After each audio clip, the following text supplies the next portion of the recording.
Agoy kayo mga madi at kayo mga mansyan, hirapan ba kayo mag-isip ng inyong uulamin? O ito na, gayahin niyo na itong niluto ni Madi. O, tingnan mo naman. O, tingnan mo naman, nasarapan talaga siya sa aking niluto. O, sabi ko na nga ba, di ba? Agay, paatik-atik pa. Ikaw lang naman siguro nasarapan dyan, Madi eh. Pero hindi talaga yung masarap. O, tingnan mo naman si Madi, naghiwa ng mga lamas, ng mga panakot. Parang natatakot ako dyan sa'yo, Madi. Ay, grabe naman. Huwag naman ganyan palagiwa ng Bombay, Madi.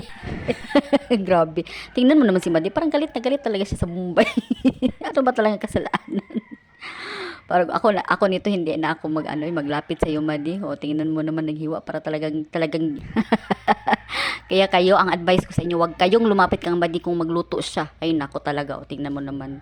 O, tingnan mo ngayon, talagang, sus, grabe naman, talaga, oy, makahapak talaga dyan sa ano na yun, wala namang kasalanan yan, parang galit na galit talaga siya, o talagang, at pinaspasan pa niya, ay, naku, nagulat ako dun sa sa apoy, hindi ka man nagsabi, Madi, magsugod na tayo, yan na, ang ating kalaha ay nainit na, at nilagyan na natin ng oil, at saka mga panakot, ay, ang bilis-bilis lang naman lutuin ito, ilunod na natin yan lahat, Madi, parang hindi na naman si Madi masaya.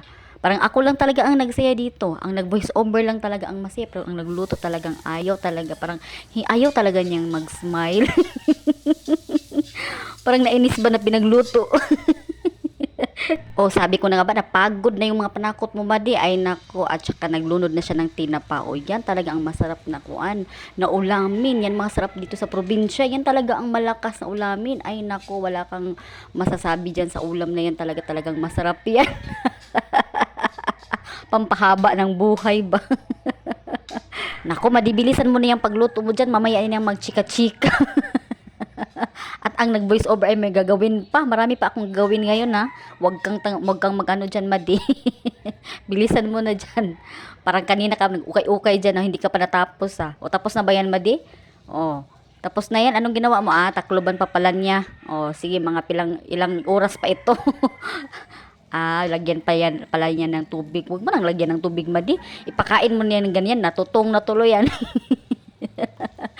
Ang tagal-tagal kasi makaano ng tubig ni Madi. Ang talaga, ikaw talaga, Madi. Sabi ni Madi, ikaw na lang kaya magluto dito ha. Ikaw nag-voice over ka dyan para kang tanga. Ay, it's lang yan ha. Hindi ako tanga, Madi. Baka ikaw ang tanga, Madi. Nag-away na tuloy. Sabihin ng iba na, uy, Madi, yung mga niluluto mo, Madi, parang kulang ng lamas. Sabi ni Madi, huwag kayong makialam dyan. Ako naman kakain nito, hindi naman kayo. Nag-aalit tuloy si Madi. Ayan. Uy, huwag mong huwag mong alatan, Madi, ha? Parang maraming asin nilalagay mo, Madi, ha? Magkasakit tayo dyan sa bato. Kunti lang naman ang asin, Madi. Huwag mo namang anuhan. Ano na, Madi? Masarap ba? Baka ha? Baka maalat. Ay, maalat nga. Maalat ang mukha. Tarungin mo, Madi. Uy, kakain pa naman ang mga bata niyan, Madi. Again. Masarap na ba? Masarap na ba, Madi? Ay, lagat ang mata. Ay, okay na kasi dalagat. Lumaki yung mata ba? Okay na siguro. Tapusin mo niyan. Ay, naglagay ka ng bitsin. Yan ang bitsin. Kunti lang naman, Madi. Ano ka ba? Maupaw tayo niyan. Manglagas ang buhok pag maraming bitsin.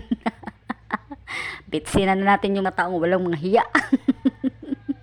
Okay, Madi? Okay na? Okay na. Char, sampalin yung mukha. Ang sarap sampalin.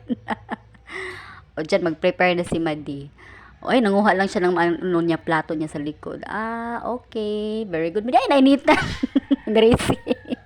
Katanga-tanga kasi nito si Madi. Nainitan tuloy. Ayan. Masarap ba ang amoy? Wow. Masarap. Yung mukha. Ito talagang pamatay ni Madi, yung magtikim na talaga. Ang laki-laki pa naman ng plato ni Madi. Ikaw, Madi, ba nakakahiya na naman yan? Sabi mo mag-diet ka. Tapos ngayon maraming rice. Kunti lang ang rice kasi nagda-diet. Ano ka ba, Madi? Parang sabi ni Madi, I changed my mind. Nag-diet pa naman ako pero masarap ang ulam. I changed my mind. Nag-change ang mind na mag-diet kasi masarap ang ulam ba, mapaparami kasi ang kain nito, basta ganito ang ulam. Ay, nako, talaga. Uy, bilisan mo na dyan, Madi, pagkain, Madi. Uy, nako, ang tagal-tagal mo naman. Uy, tama na yan, Madi. Parang hindi na maghinto ba. O, tingnan natin yung bibig ni Madi. Ang laki-laki pa naman yan. Parang binuli ang sarili. Wow, ang sarap niyan talaga. Mapaparami ating kain.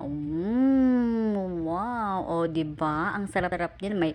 May sabaw pa talaga, naghigo pa talaga ng sabaw. Oh, wow, Diyos ko Lord, ang sarap. Talagang nagutom na tuloy din ako dito sa pag-voice over ko.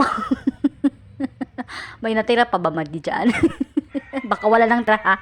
Hoy, sabi mo ba di mag-diet ka? Tingnan mo nga yung mukha mo, parang nag-ano na. Lumaki na yung mukha mo sa kakakain. Kasi ito naman si Madi, pag may masarap na ulam, sabihin, ay, hindi ako nag-diet ngayon. Next week na ako mag-diet talaga. Next week, promise. Nag-change ang mind. Pag masarap ang ulam, tuloy ang mind. Nag-usab. Hoy, tama na yung paibog dyan, Madi. Sige naman kagpaibog diha, Madi. Tingnan mo tuloy yung nakatingin sa'yo, Madi. Nagutom din. Uy, salamat talaga sa mga followers ko at mga friends ko at mga people in the Philippines sa pagtingin ng aking vlog, ha. Salamat talaga ng marami.